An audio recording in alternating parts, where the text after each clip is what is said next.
किसान भाइयों, लहसुन की बुआई के समय हम बीज उपचार कर सकते हैं माइकोराइजा से, या फिर लहसुन की बुआई के पहले हम मिट्टी का उपचार कर सकते हैं माइकोराइजा से।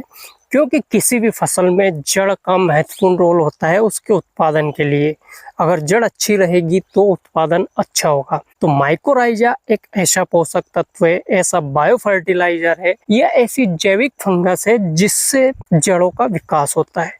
स्वागत है आपका मेरे चैनल किसान भारत की जान पर। वीडियो देखने से पहले चैनल को सब्सक्राइब कर दीजिए, वीडियो को लाइक कर दीजिए और हाइप करना ना भूलें। किसान भाइयों, जैसे कि आप जानते ही हैं कि आज हम बात करने वाले हैं लहसुन की फसल में माइकोराइजा का प्रयोग हम कैसे करें ताकि हमें अच्छा लाभ हो सके और हमारे पैसे व्यर्थ ना जाए। बहुत सारे किसान लहसुन की फसल में माइकोराइजा का प्रयोग करते हैं, लेकिन उनको माइकोराइजा का अच्छा लाभ नहीं मिल पाता है। उसकी वजह है गलत टाइम पर माइकोराइजा का देना, गलत मात्रा में माइकोराइजा का देना, और कुछ आवश्यक ऐसी बातें हैं उनका ध्यान न रखना। तो हम इस वीडियो में शुरू से बात करेंगे। पहले बात करेंगे बीज उपचार की, फिर बात करेंगे हम मिट्टी का उपचार की, और फिर बात करेंगे क्या क्या सावधानियां हमें माइकोराइजा का प्रयोग करते समय रखनी चाहिए। तो किसान भाइयों, लहसुन की फसल में माइकोराइजा का महत्वपूर्ण रोल हो सकता है अगर आप सही तरीके से इसका प्रयोग करें तो। पहले हम जान लेते हैं माइकोराइजा है क्या।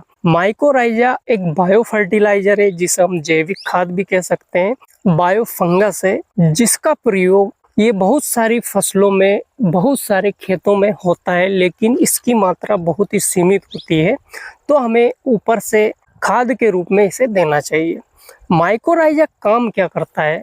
माइकोराइजा किसान भाइयों जड़ के आयतन को बढ़ा देता है। जैसे कभी कभी आपने देखा होगा कि जड़ के आसपास मकड़ी के जाले नुमा महीन धागे नुमा संरचना बनी होती है, तो वो काम माइकोराइजा का ही करता है। जहाँ पर जड़ नहीं पहुँचती है तो ये जड़ के आसपास लिपट कर माइकोराइजा जड़ को बढ़ा देता है। और जो भूमि में पोषक तत्व पड़े रहते हैं जैसे जिंक हुआ, पोटास हुआ, फास्फोरस हुआ और नाइट्रोजन हुआ, इनकी उपलब्धताओं को फसल के लिए ये बढ़ा देता है। मिट्टी से पोषक तत्वों को लेता है और फसल की जड़ को पोषक तत्वों को देता है। इससे जड़ दूर दूर तक पोषक तत्वों को ग्रहण कर सकती है किसान भाइयों। तो माइकोराइजा का जड़ के लिए बहुत ही महत्वपूर्ण रोल होता है। अब हम बात कर लेते हैं माइकोराइजा लहसुन की फसल में हम कैसे दें। तो पहली विधि इसका बीज उपचार आप कर सकते हो। जैसे कि आप फंगीसाइड से और इंसेक्टिसाइड से बीज उपचार करते हैं, उसी तरीके से आप इसका भी बीज उपचार कर सकते हैं। बीज उपचार के लिए आपको इसकी मात्रा रखनी है किसान भाइयों, 15 से 20 ग्राम प्रति किलो बीज के हिसाब से आप इसका बीज उपचार में प्रयोग कर सकते हैं। लेकिन अगर चाहते हैं कि हम बीज उपचार ना करें, सीधे मिट्टी का उपचार कर दें, क्योंकि ऑलरेडी किसान भाई बीज उपचार में फंगीसाइड का यूज करते हैं और इंसेक्टिसाइड का यूज करते हैं, तो फिर इसका आप मिट्टी में भी उपचार कर सकते हैं किसान भाइयों। मिट्टी में उपचार कैसे करें कि जैसे कि आप जब लहसुन की बुआई के लिए खेत तैयार करते हैं, उस समय आपको प्रति एकड़ या तो 50 किलो गोबर ले लीजिए या फिर 1 क्विंटल गोबर ले लीजिए। जितना आप गोबर का खाद एक एकड़ में बिखेर सकते हो उतना ले लीजिए, और उसमें 4 किलो माइकोराइजा मिलाइए प्रति एकड़ के हिसाब से।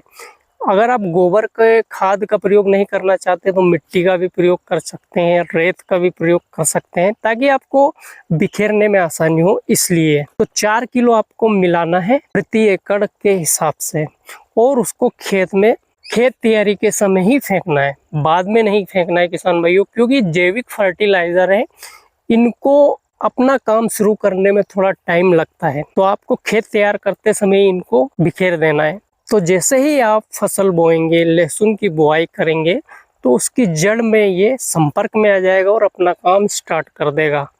तो आपको ये ध्यान रखना है कि बुआई के सामने खेत तैयार करते समय इसका प्रयोग कर सकते हैं। एक ध्यान और रखना है किसान भाइयों की जैसे कि आप बेसल डोज डालते हैं उस समय आपको इंसेक्टिसाइड डालते हैं, कुछ फंगीसाइड डालते हैं, और DAP डालते हैं, MOP डालते हैं, या फिर जिंक वगैरह कोई सा भी खाद डालते हैं, उनके साथ मिलाकर आपको इसको नहीं देना है। तो आप या तो खेत जुताई के पहले दे दीजिए और लहसुन बुआई के समय आप इन खादों का प्रयोग कर लीजिए।